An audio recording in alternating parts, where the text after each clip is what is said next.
जी, मैंने और राम भाई ने मिलकर हमने एक भव्य हिंदी नाटक तैयार किया है जिसका टाइटल है जय श्री राम रामायण।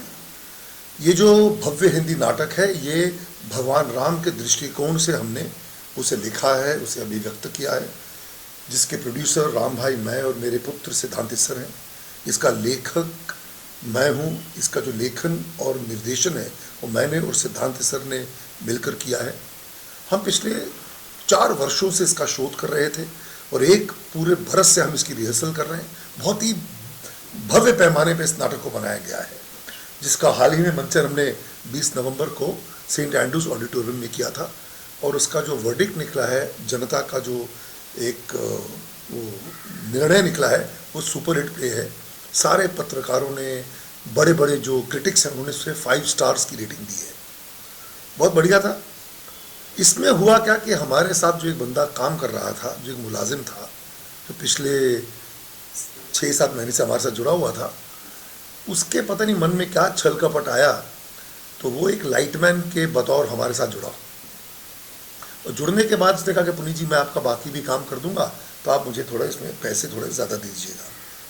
जब भी जैसे हम महाभारत का हम प्ले करते हैं तो एक लाइट जो डिज़ाइन, जो लाइट का काम करता है, तो उसकी था कि मैं 5,000 रुपये में मैं आपका ये कर दूंगा, लेकिन मैं जो बाकी आपके लिए छोटा मोटा काम करूंगा, आप उसके लिए थोड़े में ज़्यादा पैसे दे दीजिएगा। तो मैंने ठीक है, आपको मैं पर शो मैं आपको 15,000 दूंगा, मतलब मैं आपको 10,000 रुपये ज़्यादा दूंगा। तो वो खुश हो गया, ठीक है, काम करने लग गया। अब हमारा है कि भाई हम तो 40 साल से इंडस्ट्री में हैं, हमारे मन में तो कोई द्वेष छल कपट है नहीं, हमने उसको रख लिया। उसके मन में ये था कि भैया ये लोग तो भैया बहुत पैसे खर्चा कर रहे हैं और ये तो प्ले बनाने में लगे हुए हैं। उसके मन में क्या खुरापात आया, उसने क्या किया कि हमने जनवरी में हमने ये हायर किया हुआ है NCPA ऑडिटोरियम, जमशेद थिएटर। वहाँ पे हमारा मंचन होगा जनवरी 14-15 को। वो बहुत ही प्रेस्टिजियस ऑडिटोरियम है, एशिया का नंबर 1 ऑडिटोरियम है। वहाँ पर जय श्री राम का मंचन होगा। तो वहाँ पे हमने सितंबर के महीने में 14 लाख रुपए हमने जाके जमा कराए थे। हमने 2 दिन के लिए उस ऑडिटोरियम को बुक किया था। जो चेक था, राम भाई ने अपनी कंपनी साक्षात एंटरटेनमेंट से वहाँ पे दिया चेक। सिंस हम साथ में पार्टनर्स हैं, हम प्रोड्यूसर, तो साइनिंग अथॉरिटी मेरी थी, जानते थे पुनीत जी को, तो मैं सब कर रहे थे, हम करके आ गए। ये जो शख्स है जिसका नाम है अभिषेक नारायण, ये 1 नवंबर को हमारी कंपनी छोड़ के चला गया कि मुझे आगे काम नहीं करना, क्योंकि इसकी बाकी कुछ चीज़ें हमें पता चली कि भाई किसी को लाख रुपए दिलवा रहा है तो वहाँ से अपना कमीशन खा रहा है। कुछ काम के लिए साहब इनको पैसे दे दो, ये अच्छा काम करेंगे, वो गलत काम, वो काम ही ठीक नहीं कर रहे थे। तो जब हमने 3-4 बार उसको पकड़ा, मैंने भैया तुम क्या कर रहे हो, और उसका जो डिलीवरी का टाइम आया तो ना वो LED स्लाइड्स बनवा के दे सका, ना बुक माई शो पे हमारे प्ले को अपलोड करा सका। तो मैंने डांटा, भाई कि तुम क्या काम तो तुम ठीक नहीं कर रहे। तो उसको लगा कि मैं शायद मैं पकड़ा जाऊंगा, तो उसने एक सीधा व्हाट्सएप पे एक मैसेज भेजा कि भाई मुझे इस प्ले का कोई हिस्सा नहीं बनना, आप लोगों को बेस्ट ऑफ लक, मैं काम छोड़ के जा रहा हूँ, मैं आगे से इस सदस्य नहीं बनना चाहता इस प्ले का। मैं चुप रहा, ठीक है चले जाओ, नहीं बनना तो ना बनो। हम पे काम डबल आ गया, हम करने लगे। पीछे राम भाई को 2 दिन के बाद राम भाई को फ़ोन करके बोलता है कि राम भाई, मैं आपके प्ले को बर्बाद कर दूंगा, आपका प्ले तो नुकसान में जाएगा, आपके पैसे लॉस हो जाएंगे, सारे कलाकार मेरे हैं, मैं उनको लेके उनको बोलूँगा तो वो लोग भाग जाएंगे। ये ब्लैकमेलिंग का चक्कर था। तो राम भाई भी दबंग इंसान है, ये डरते नहीं, उन्होंने कहा ओए चल निकल, आगे से मेरे को फ़ोन नहीं करना। और राम भाई ने उसका जो फ़ोन है उसको क्या कहते हैं, उसको ब्लॉक कर दिया। देखिए आदमी का जब मतलब ईश्वर होता है, और ये प्ले हम बना रहे हैं जय श्री राम, जय श्री राम का कौन क्या बिगाड़ सकता है। 20 तारीख को मंचन था, तो 20 तारीख को सुबह मुझे एक मैसेज भेजता है कि Puneet ji best of luck sir, God bless you for your show. मैंने तो ध्यान नहीं दिया। 20 तारीख को, और क्या होता है, प्ले में हम 20 दिन डे नाइट काम कर रहे थे। 20 तारीख को मंचन खत्म हुआ, 21 तारीख को मैं उठा, मैंने यार अब हम पढ़े आगे जो हमारा शो होने वाला है, क्या कहते हैं इसको, जो 14-15 जनवरी को, तो उसके लिए हम तैयारी करें। मैंने NCPA को पता करो यार मेल में क्या क्या मुझे उन्होंने मेल भेजे थे। अब जैसे मैंने अपना फ़ोन खोल के देखा तो मैं अपने फ़ोन में लॉगिन नहीं कर पा रहा अपने ईमेल आईडी पर। तो मुझे टेंशन हो गई कि यार मेरा ईमेल आईडी कहाँ गई, मेरा जो मैं मेल क्यों नहीं चेक कर पा रहा। किसी ने मेरे ईमेल आईडी को हैक किया, मेरा पासवर्ड चेंज कर दिया और वो अपने फ़ोन से उसको ऑपरेट कर रहा था। अब हमने जब नया पासवर्ड डाल के लॉगिन करने की कोशिश की तो वहाँ पे OTP जो आता है, भैया वो ये फ़ोन, ये तो कोई और इसका इस्तेमाल कर रहा है। हमने पता कि ये कौन हमारे ईमेल आईडी को कौन इस्तेमाल कर रहा है, तो जो नंबर आया तो पता चला कि वो अभिषेक नारायण का नंबर है। तो मेरी बेटी भी थी, वो डर गई, उसने कहा कि डैड ये कुछ गड़बड़ है, ये सही नहीं है। उसको हमने फ़ोन किया कि भैया तुमने हमारा ईमेल तुम क्यों चला रहे हो, तो कहता नहीं मैं बैंगलोर में हूँ, मैं कल आऊँगा आपको खोल के दे दूँगा। सबके सामने उसने कहा, हम चुप रहे, चलो कोई बात नहीं। तो मेरी बेटी ने कहा कि डैड मुझ पर भरोसा मत करो, मुझे कुछ गड़बड़ लग रही है। उसको पता नहीं क्या रात को 2 बजे मेरी बेटी ने NCPA को एक मेल डाला कि प्लीज़ आप सचेत रहिए, मैं पुनीत जी की बेटी बोल रही हूँ और शोमैन थिएटर प्रोडक्शन से बोल रही हूँ, please get in touch with me immediately, क्योंकि अब हमारा जो ईमेल आईडी वो हैक हो चुका है। फिर उसने 4 बजे एक और मेल डाला, फिर 6 बजे एक मेल डाला कि प्लीज़ हमारे, उसको रात को पूरी रात सोई नहीं हुई। सुबह देखा तो मेरी बेटी मेरे घर आ गई 10 बजे, बोला कि we must go to the police station.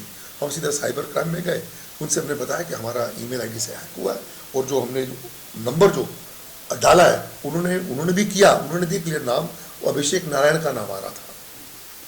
जब हम वहाँ पे थे पुलिस स्टेशन में, हम कंप्लेंट लॉन्च कर रहे थे, NCPA से फ़ोन आता है कि निवृत्ति आपने हमको मेल डाला। वो तो जी हाँ, मैं पुनीत जी की बेटी बोल रही हूँ।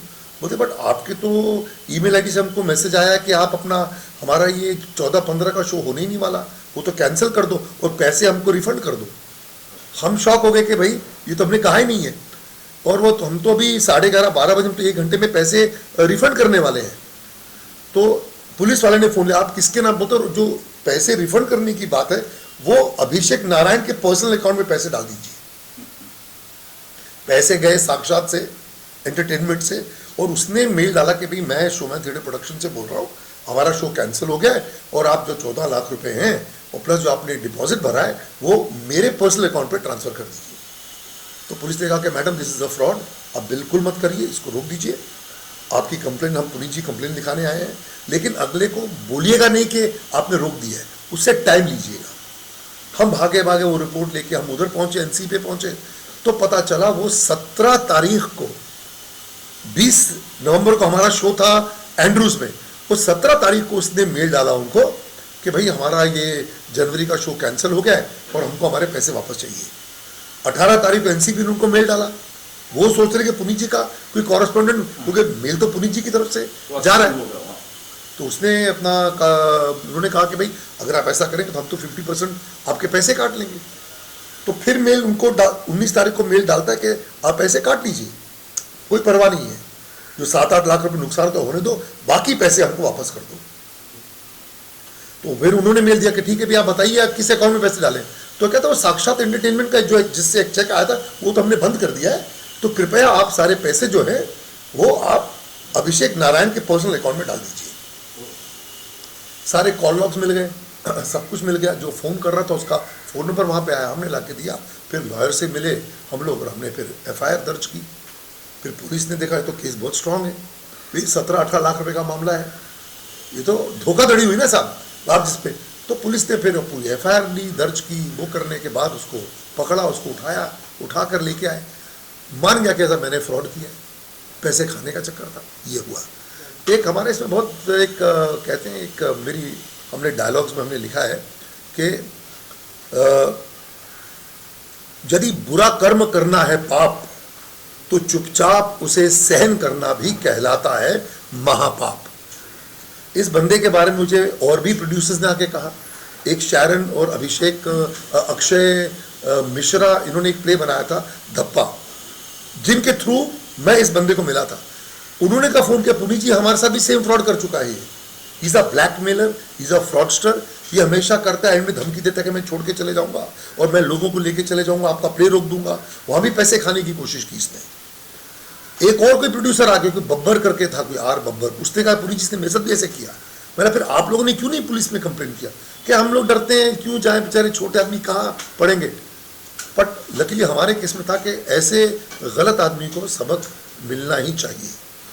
न केवल मैंने इसलिए हमने नहीं कंप्लेन की, एक तो हमने अपना क्राइम होने से मुंबई पुलिस ने हमें बचाया, भाई एक जो पुलिस की जो धारणा हमेशा जो बनी हुई है कि मुंबई पुलिस जो है वो लोगों को तंग करती है और लोग डरते हैं। मैं आपको बताना चाहता हूँ, मैंने 2004 में एक फिल्म बनाई थी, गर्व प्राइड एंड ऑनर, जिनके हीरो सलमान खान थे। उस फिल्म को मैंने लिखा था, उसका निर्देशन किया था। वो film Maharashtra police, Mumbai police के हित में फिल्म बनी थी। उस समय जो फिल्में बनती थी वो बहुत ही मतलब पुलिस वालों को हमेशा बुरी लाइट में दिखाया जाता था कि ये घूसखोरी हैं, पैसा खाते हैं, लोगों को तंग करते हैं, ये वर्दी वाले गुंडे हैं, ब्ला ब्ला। मैंने पहली फिल्म बनाई थी गर्व, जिसमें पुलिस को एकदम एक आदर्श पुलिस वाला दिखाया था। वो मेरा विश्वास आज 22 साल बाद, आप देखिए मेरा 20 साल बाद बिल्कुल मतलब सत्य हुआ है कि वाकई मुंबई पुलिस, मैं कह रहा हूँ हम लोग गए, दे एक्टेड 24 घंटे के अंदर उन्होंने इस क्राइम को सॉल्व किया, इस बंदे को पकड़ा और आज वो सलाखों के पीछे है। आप देख रहे हैं सक्षम न्यूज इंडिया, सबसे पहले सबसे तेज।